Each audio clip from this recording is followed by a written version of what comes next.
네, 반갑습니다. 오늘 현대사 두 번째 시간, 주제로는 주제 41 되겠습니다. 자, 지난 시간에 미 군정기를 거쳐서 우리나라 정부가 수립되는 복잡한 과정을 살펴봤는데, 오늘은 그 정부가 어떤 과제를 수행을 했는가에 대해서 한번 알아보도록 하겠습니다. 자, 오늘의 미션입니다. 재헌국회에서 했던 일이 두 가지가 있습니다. 여기 나와 있는 일들이에요. 첫 번째는 바로 친일파 청산, 두 번째는 농지개혁인데, 성공했을까요? 실패했을까요? 각각 그거를 한번 여러분들이 오늘 찾아보면은 좋을 것 같습니다.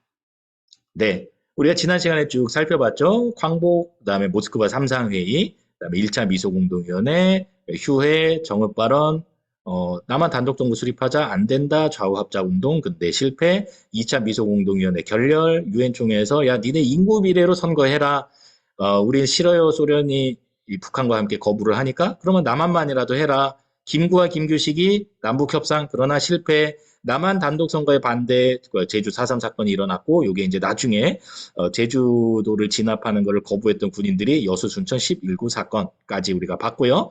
그다음에 50 총선거로 결국 정부가 수립이 됐다. 자, 여기를 좀 확대를 해서 보도록 하겠습니다. 자, 50 총선거예요. 여러분들 대선, 총선 이런 말 들어봤습니까? 지금 우리나라의 선거가 세 가지가 있죠. 크게 대선, 총선, 지선.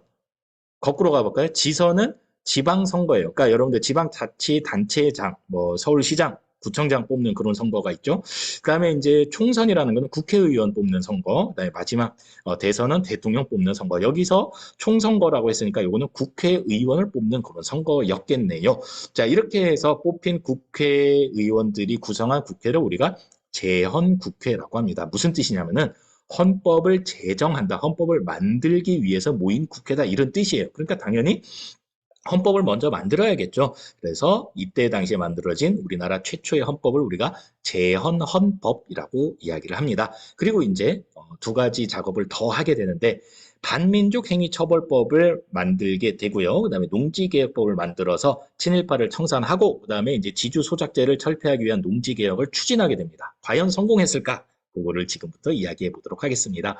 자, 첫 번째, 친일파 청산을 위해서 반민족행위 처벌법을 만들었죠. 그리고 이 법에 따라서 반민족행위 특별조사위원회, 줄여서 반민특위를 조직을 하고 활동을 하게 되는데, 결론적으로 말하자면은 이승만 정부의 방해로 성공하지 못합니다. 별로 친일파 청산이 되지 않았다 이렇게 우리가 평가를 하게 되는데 그렇다면 왜 이승만 정부는 이 친일파 청산 작업을 방해를 했을까? 그거는 이승만이 일제강점기 내내 거의 뭐 99.9%다 미국에서 활동을 했었습니다.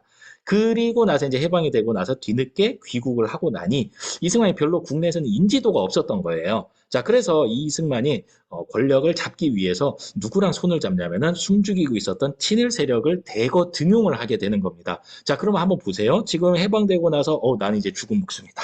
맙소사라고 벌벌 떨고 있던 친일파가 이승만에 의해서 되살아났을 뿐만 아니라 권력을 갖게 된 거잖아요. 너무너무 고마운 거예요. 그리고 이승만의 입장에서는 이들이 없으면 권력을 잡을 수 없었던 거예요. 자, 그런데 친일파 청산을 하면 할수록 이승만 세력이 점점 약화되는 거가 되겠죠. 그래서 이제 이승만 정부가 아주 교묘하게 방해를 해서 결국에 친일파 청산은 잘 이루어지지 않았다. 이게 이제 첫 번째입니다.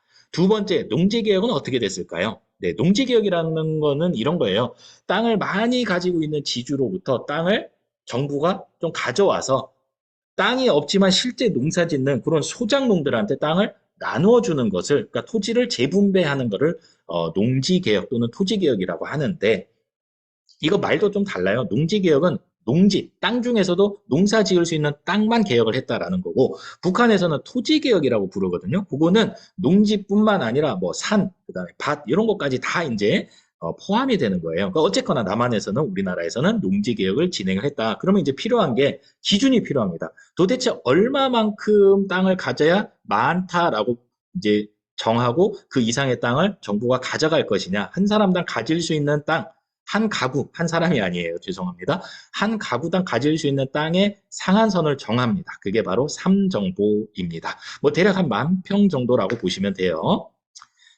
자, 그 다음에 이제 방법이 있어요. 방법이 이런 게 있죠. 돈을 주고 사와서 돈을 주고 파는 방법이 있고, 그냥 빼앗아 와서 그냥 무료로 나눠주는 방법이 있고, 그 중간 되는 방법도 있겠죠. 돈 주고 사와서 공짜로 나눠주는 방법, 그냥 빼앗아 와서 돈 받고 파는 방법. 자, 그런데 우리나라는 유상으로 매입을 해서, 즉 정부가 돈을 지주에게 주고 사온 다음에 소작농들한테 줄 때도 그냥 공짜로 주는 게 아니라 너네 나중에 갚아라 라면서 유상으로 분배를 했다. 그걸 우리가 유상 매입, 유상 분배라고 부릅니다.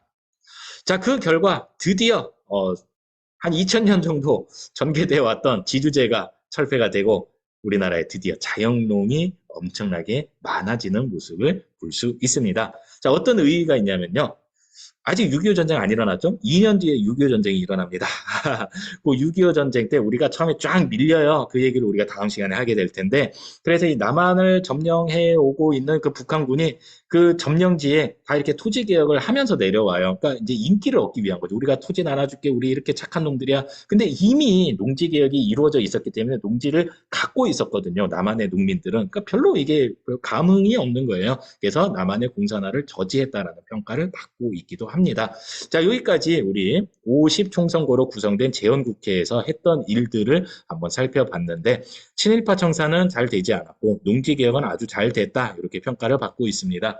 자, 여러분 교과서 있죠. 교과서 251쪽과 252쪽에 보면은 반민족행위특별조사위원회, 그다음에 농지개혁법에 대한 자료가 다 나와 있거든요. 그 자료를 꼭 보고 그래프도 한번 같이 살펴보세요.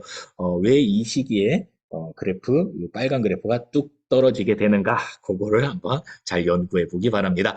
자, 이제 북한 정권 수립 한번 볼까요? 자, 북한 평남 건국준비위원회, 이제 민족주의자 조만식이 인기를 많이 얻고 있었는데 소련에서 귀국한 김일성을 중심으로 사회주의자들이 인민위원회를 결성을 하고 결국 권력을 장악을 하게 됩니다. 그래서 1948년 9월 9일 날 조선민주주의인민공화국이라는 별로 민주주의적이지도 않는 이제 그런 이제 나라를 수립을 하게 되는 겁니다.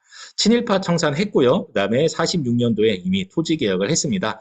아까 말했던 방법 중에 무상으로 몰수 그냥 뺏는 거예요. 지주로부터. 그다음에 농민들한테 다시 나눠줍니다. 근데 잠깐 나눠줬다가 다시 주요 시설, 토지를 다 국유화해버리는 이제 그런 일을 벌이면서 사회주의 개혁을 착착착 진행해 나가고 있다라는 거예요.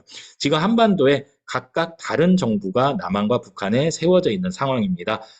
다음 시간에는 북한의 침입으로 시작된 6.25 전쟁에 대해서 한번 알아보도록 하겠습니다. 자, 고생 많았습니다.